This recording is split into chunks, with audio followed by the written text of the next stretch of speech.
So hey guys, welcome back to the channel. This is another good day. Actually ये videos on demanded थी कि लो fuel level होने की वजह से फ्यूल इंजेक्टर गाड़ियों में क्या प्रॉब्लम हो सकती है। तो मैंने सिर्फ आप लोगों के लिए रिस्क लेके ये एक्सपेरिमेंट किया है। एक्चुअली मेरी गाड़ी में फ्यूल लगभग 1 से 1.5 लीटर के आसपास होगा। और फ्यूल इंजेक्शन अगर फ्यूल लेवल इतना होता है तो फ्यूल इंजेक्शन इतना बड़ा होता है, इतना बड़ा फ्यूल इंजेक्शन होता है। एंड फ्यूल लेवल अगर इतना चला जाता है इतने के आसपास तो फ्यूल इंजेक्टर में प्रॉब्लम हो सकती है। तो उसमें प्रॉब्लम क्या होगी वो मैं आपको बता देता हूँ। अभी फ्यूल देख लो, फ्यूल कम है। एक्चुअली में फ्यूल इंजेक्टर का जो मेन पाइप है वो दिख रहा है, तो इसको बंद करते हैं। तो सबसे पहले मैं बता देता हूँ, फ्यूल इंजेक्टर में अगर फ्यूल कम होता है, मतलब फ्यूल इंजेक्टर के एक लेवल से फ्यूल कम हो जाता है, लाइक वैसे तो हमेशा 1-1.5 लीटर, और आप पॉइंट्स में भी बोल सकते हैं तो 2 पॉइंट्स तक हमेशा फ्यूल अपनी गाड़ी में छोड़ना चाहिए। अगर आप गाड़ी खड़ी भी कर रहे हो कुछ दिन के लिए, लाइक हफ्ते भर के लिए, 10 दिन के लिए, तो गाड़ी उसमें उतना फ्यूल छोड़ना चाहिए।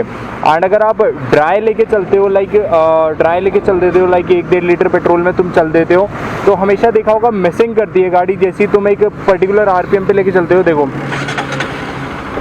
ठीक है, फर्स्ट गियर, देन अभी मैं इसको पुश करूंगा तो ये जो पुश एकदम से डाउन हुआ है एंड अप हुआ है, तो फ्यूल इंजेक्शन में एयर गैप बन जाता है, जिसकी वजह से फ्यूल ना उस पॉइंट तक नहीं होता।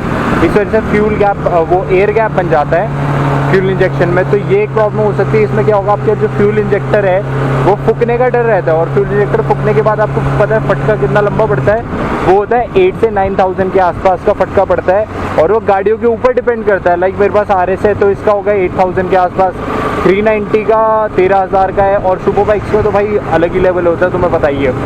तो एक ये चीज़ होती है, और दूसरा आपका हमेशा स्पीड ना डाउन रहेगी, कट ऑफ मारती रहेगी गाड़ी हर गियर में। अभी दूसरे गियर में तो शायद ना मारे,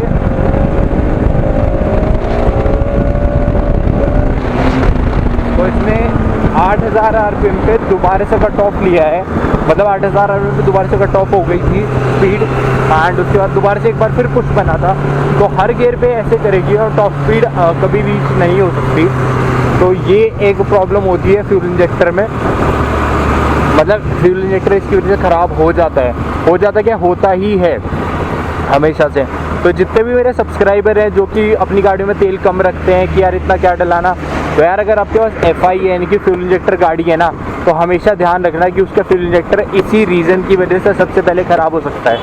और इंजन के बाद वो एक दूसरी ऐसी चीज़ है जो बहुत ज़्यादा कॉस्टली आती है, और हमेशा ऑन वो डिमांड में मंगाई जाती है, मतलब ऑर्डर पे मंगाई जाती है, एकदम से आपको मिलेगी भी नहीं, और बाहर शॉप पे भी आपको नहीं मिलेगी कि यार हम बाहर से सस्ता खरीद लेंगे या कुछ भी ऐसा।